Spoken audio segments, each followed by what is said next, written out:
শিক্ষার্থী, আজ আমরা 16.1-এর 2 নং অঙ্কের সমাধান করব। এই অঙ্ক আমি পড়ি প্রশ্নটা। 2 মিটার লম্বা একটি মই দেয়ালের সাথে খাড়াভাবে আছে। মইটি গোড়া দেওয়াল থেকে কত দূর সরালে উপরের প্রান্ত 4 মিটার নিচে নামবে। আমরা চিত্রটা এঁকেছি, তারপর আমি একটু বুঝাচ্ছি। ধরো এই হচ্ছে দেওয়ালের সাথেই আমাদের এই মইটা দেওয়া আছে খাড়াভাবে। এখন প্রশ্ন হয়েছে এইটা দেওয়ালের সাথে মইটা খাড়াভাবে আছে। প্রশ্ন হয়েছে দেওয়াল থেকে মইটা গোড়া কত মিটার সরালে উপরের প্রান্ত 4 মিটার নেমে আসবে। আমরা যে আস্তে আস্তে সরালে উপরের প্রান্ত নেমে আসছে। উপরের প্রান্ত যখন নেমে আসছে এখান থেকে 4 মিটার, এই গোড়া থেকে চাইছে ভূমি। তাহলে আমাদের এইটা হচ্ছে কি, এইটা হচ্ছে মই, সিডি হচ্ছে মই।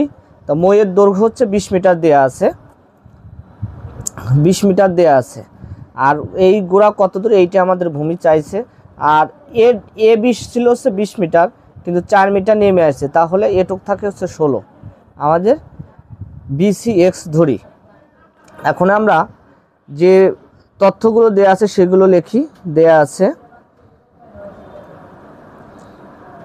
আছে মইয়ের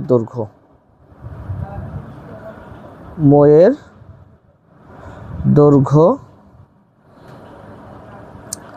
সিডি সমান 20 মিটার, আর বিডি সমান 20 - 4 সমান 16 মিটার। BC সমান X মিটার। এখন আমরা এটা সমকোণী ত্রিভুজের পিথাগোরাসের উপপাদ্যর সূত্র অনুসারে আমরা ভূমি বের করতে পারি। BCD সমকোণীয়